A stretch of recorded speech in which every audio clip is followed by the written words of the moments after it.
E aí, pessoal, beleza? Depois que nós fizemos aquelas comparações entre o Renascimento e o Barroco, vamos dar continuidade para estudar os movimentos artísticos do século XVIII para o século XIX.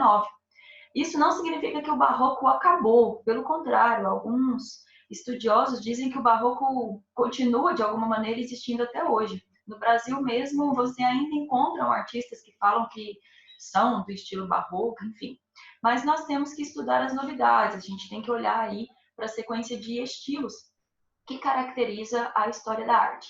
Então, hoje eu vou mostrar para vocês uma tendência artística do século XVIII que, para muitos, não é considerado um grande movimento, e simplesmente um desdobramento do barroco, que foi o rococó. O rococó rompe com o barroco, sobretudo na questão religiosa. Os artistas do rococó eles estão ligados a outros temas, temas políticos, temas que envolvem a vida das pessoas das altas camadas da sociedade, sobretudo da vida nos palácios. A não ser aqui no Brasil, que o rococó teve um vínculo totalmente preso ali ao barroco, então ele é religioso sim, só no Brasil. O rococó foi um estilo artístico tipicamente francês e representou, sobretudo, a vida da velha aristocracia francesa. Representou o que da vida dessas pessoas? A ostentação, o luxo, a boa vida que essas pessoas levavam. Vejam que as obras são aí de pura ostentação. Notem os detalhes dos vestidos, nos acabamentos, como excesso de volume, variação de texturas, muito laço, muito babado, muitas flores. Vejam a riqueza das joias, colares, essas decorações no cabelo, pulseiras e todo o mobiliário em torno dessas duas senhoras, Maria Antonieta e a Madame de Pompadour, a marquesa aqui do lado. O rococó ele foi basicamente isso. Por que a gente considera muitas vezes que ele é um desdobramento do barroco? Porque ele enfatizou aquele caráter decorativo da arte barroca. O rococó não traz aí uma narrativa polêmica que a gente tem que ficar quebrando a cabeça para poder interpretar a obra. Não, pelo contrário.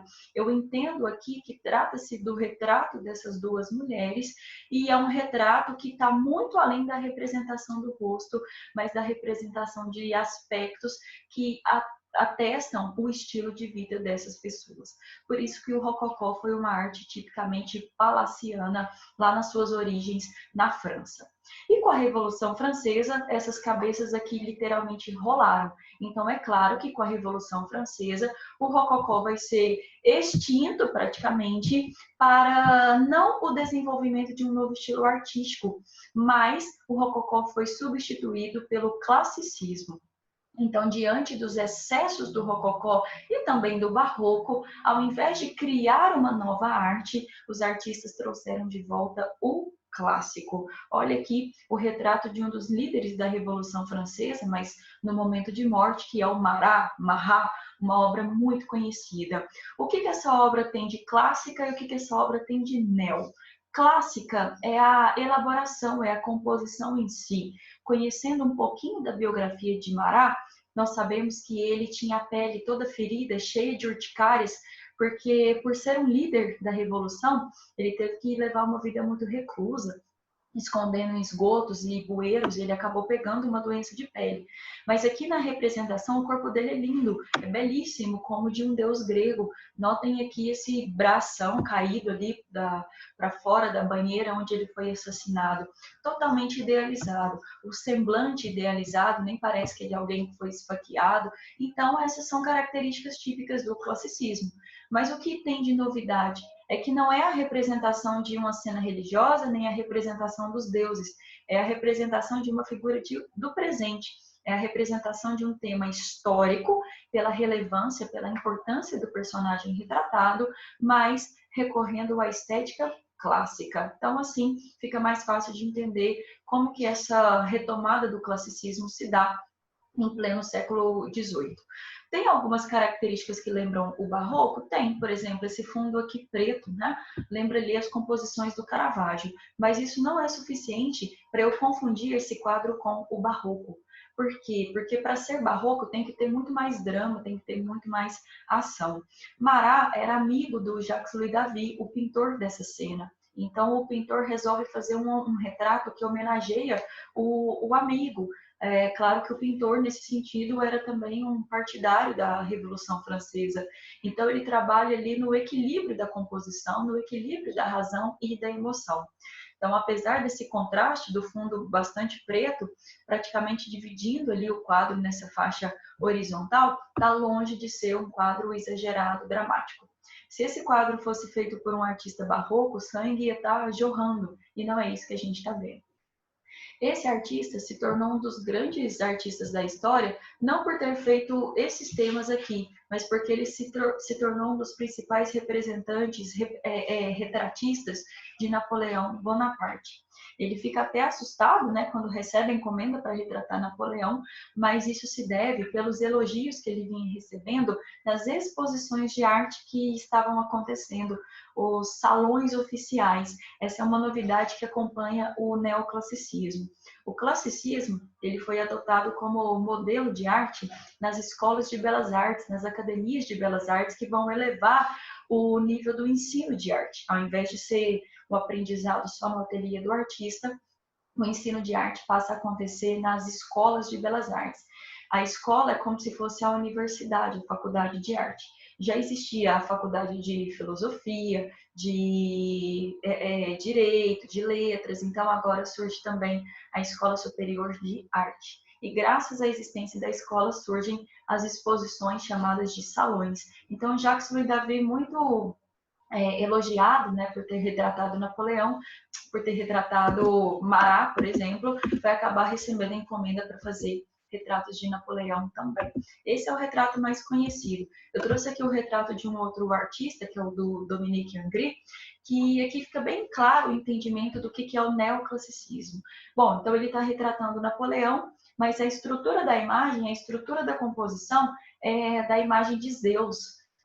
Vocês já devem ter visto aí Zeus sentado em seu trono, que é uma estátua que ficava dentro do templo de Zeus, né? O Zeus Olímpico. Essa estátua original não existe mais, só existem reproduções dela. Então, nesse momento, o artista compara Napoleão com um Deus, na estrutura da imagem e na elaboração da pintura. Enquanto Jacques Louis David recebe a encomenda por fazer de Napoleão um símbolo histórico, por criar aí a imagem de um herói, de alguém que dá a vida pela nação. Então, essas duas imagens são diferentes, mas têm o mesmo caráter, têm a mesma função social, mas o Jacques Louis David resolve comparar Napoleão com generais romanos, com os antigos imperadores. Então ele faz uma representação equestre de Napoleão, coloca Napoleão em cima do cavalo, esse cavalo empinando, cheio de movimento, no momento da travessia dos Alpes. Napoleão tinha 24 anos de idade, tinha se tornado general do exército francês, e aqui ele está liderando as tropas francesas para reforçá-las na Itália, que havia sido dominada pela França. Então você tem a imagem do Napoleão jovem, belíssimo, totalmente idealizado, o gesto que sugere a sua liderança e a confiança que ele tinha em si mesmo e o rosto equilibrado, certo? E lá no fundo essa paisagem muito bonita que é a paisagem dos Alpes. Aqui só para ilustrar outros temas do neoclassicismo, porque é claro que a cena religiosa não vai ser mais tão importante como foi lá no Renascimento. O artista ele vai fazer as cenas históricas, essas sim são as mais representativas, as mais significativas, mas Jacques Louis David também pinta outros temas da cultura clássica, como a filosofia. Aposto que vocês se lembraram aí de Rafael pintando a escola de Atenas, certo? E é claro que ele também vai pintar mitologia. A mitologia nunca vai desaparecer da história da arte, ela nunca mais vai deixar de ser representada. Mas olhando uma cena de mitologia, o que isso tem de original em relação às mitologias pintadas pelos renascentistas? Bom, vão ser mais cenas de coragem, cenas de força, de líderes aí, de heróis da mitologia, justamente para você comparar com os acontecimentos históricos da época. E em relação ao nu, vai continuar existindo? Claro que vai. Lembram dos nus da antiguidade?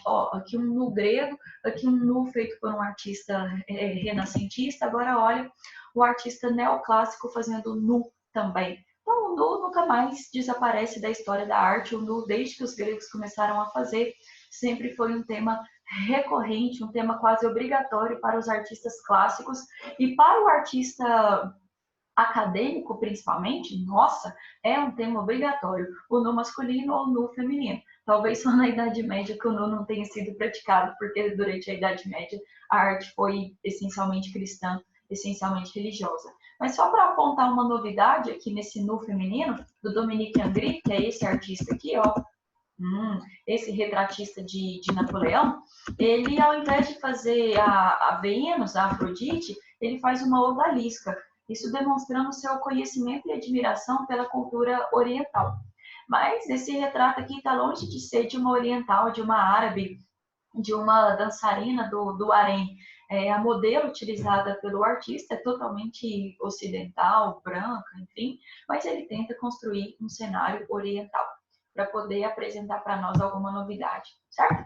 E a arquitetura neoclássica tem como novidade o fato dos construtores utilizarem referências como abóbada, arcos e colunas para poder construir coisas bastante diversificadas. Ao invés de construir só igrejas, como é comum ali até o estilo barroco, agora eu vou construir de tudo. Eu vou construir o Museu de Arte, por exemplo, que é uma das conquistas e criações da Revolução Francesa. Bom, eu vou construir um museu totalmente em estilo de templo grego, vou construir ali um prédio político em estilo de templo romano, enfim. E em relação à escultura, não tem muita novidade.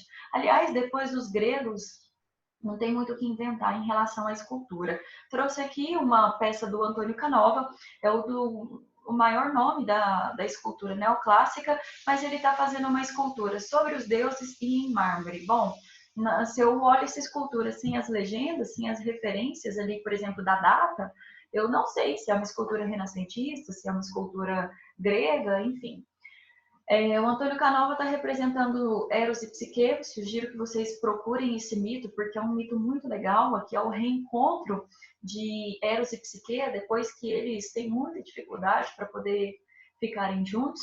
Mas deixa eu só chamar a atenção para as características clássicas, até para diferenciar da escultura barroca que nós estudamos mais recentemente.